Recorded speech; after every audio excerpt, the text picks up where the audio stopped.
I'm Roger Waxler. I'm a physicist working at the National Center for Physical Acoustics at the University of Mississippi. The group that I run focuses in low-frequency sound in the atmosphere. Awesome.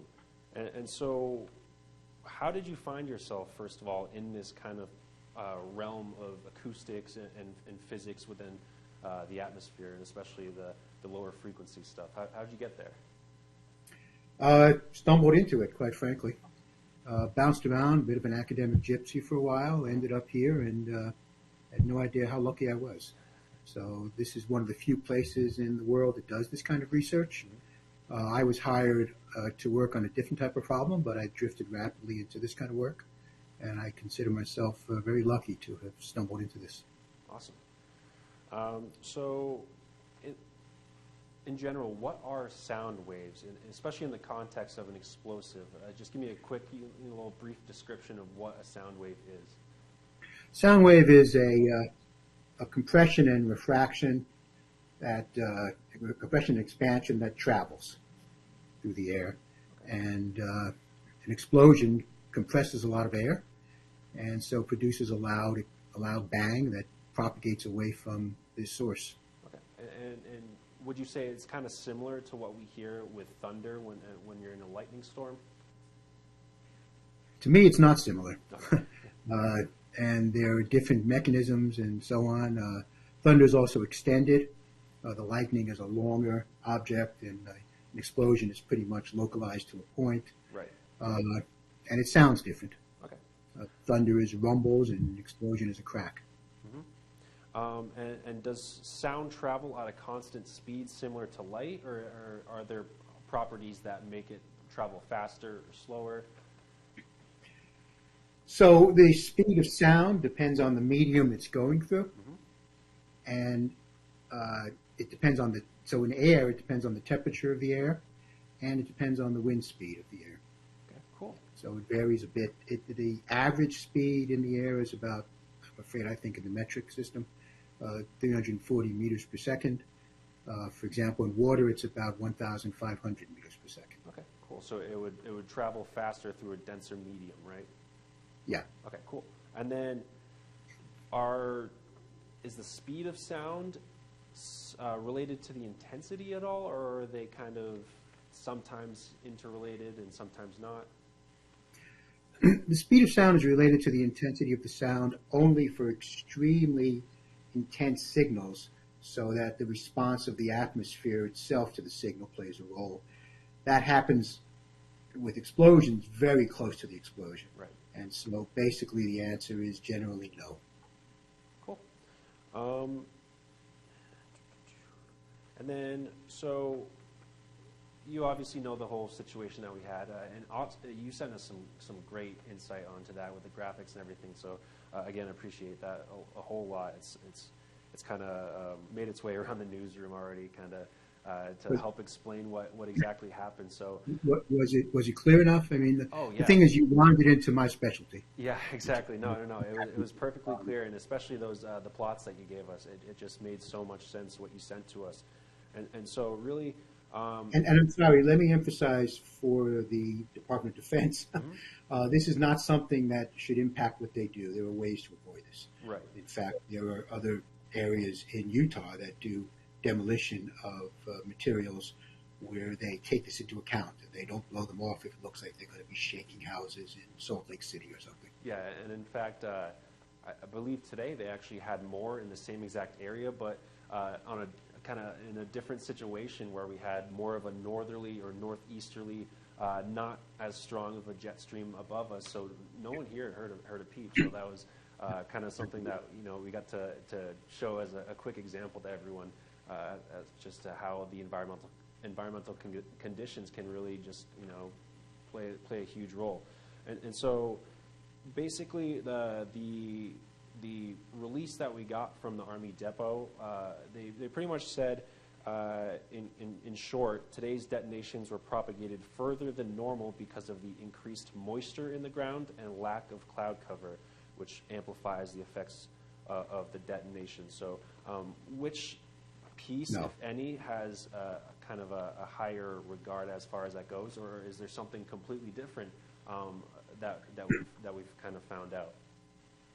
Yeah, I don't know that much about explosions themselves, and possibly the moisture has an impact on what the yield of the explosion was.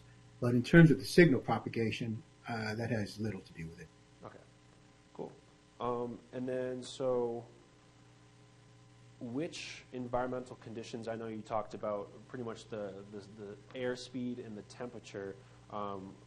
Would you be able to rank those, or does it depend on how, numerous variables, how cold the air is, how fast the wind's blowing, that sort of thing? Or is temperature kind of the main priority, and then you start to look at the wind speed, or?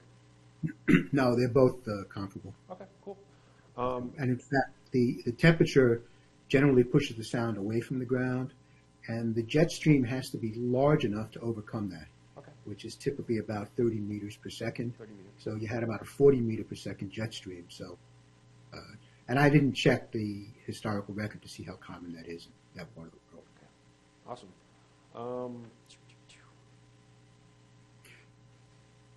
And so as far as when we're talking about the jet stream playing a role into this, and you kind of have to hit a certain threshold, right? You can't just have calm winds.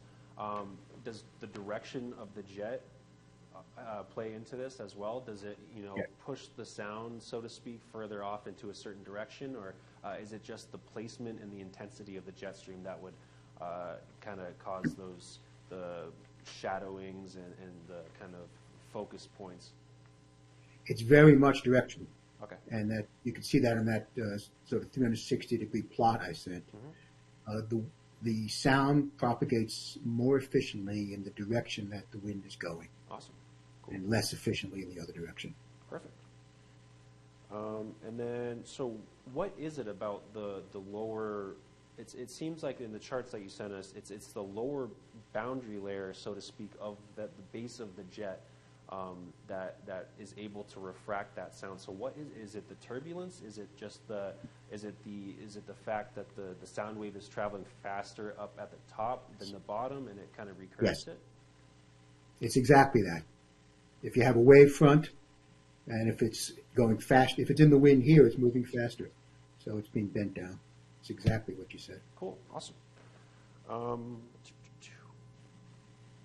And then how would, I know you specialize in lower frequencies, but how would a different frequency kind of play into this, say a train whistle or a marching band of trumpets, so to speak, kind of a higher frequency of sound?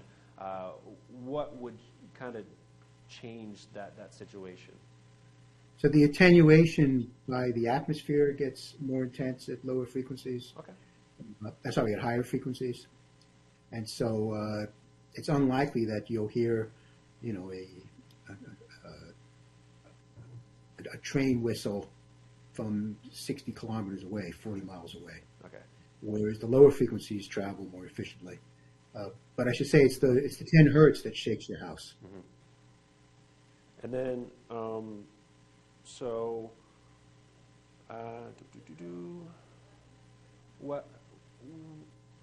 just kind of on a different perspective before we kind of wrap this up. I don't want to take the rest of your time today, but this has been awesome. Just I was also reading into some of your research about how you kind of listen to storms, so to speak, right?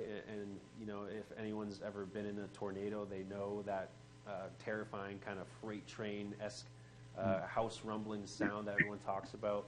And supposedly hurricanes do a very similar thing, and you can measure these sounds from far away. So briefly explain kind of what's going on in that realm of acoustics. So tornadoes also radiate a very low frequency signal, sub-audible, that seems to have a different mechanism, a different source from the rumbling. And we can pick that up. We've picked it up out to 100 kilometers, 60 miles away. So when it gets closer, we're talking 20, 30 kilometers, we can pick it up clearly and can potentially track tornadoes in real time. And so that's been an effort that we've been putting a lot of work into. The hurricane thing that we've done some work on is rather different. No one is going to give you kudos for tracking a hurricane. It can be done very well from satellites. But we investigated ways of determining the hurricane wind speed at the eye wall, the intensity of the hurricane remotely from large standoff distances. Wow, that's extraordinarily fascinating. That's pretty cool. I don't think I have any other questions, unless you have something else that you'd like to kind of mention. I think we're pretty good here. Good. Appreciate you allowing me to have this bit of fun this morning. Of course, yeah. Anytime. Bye-bye. Thank you. Yep, thank you.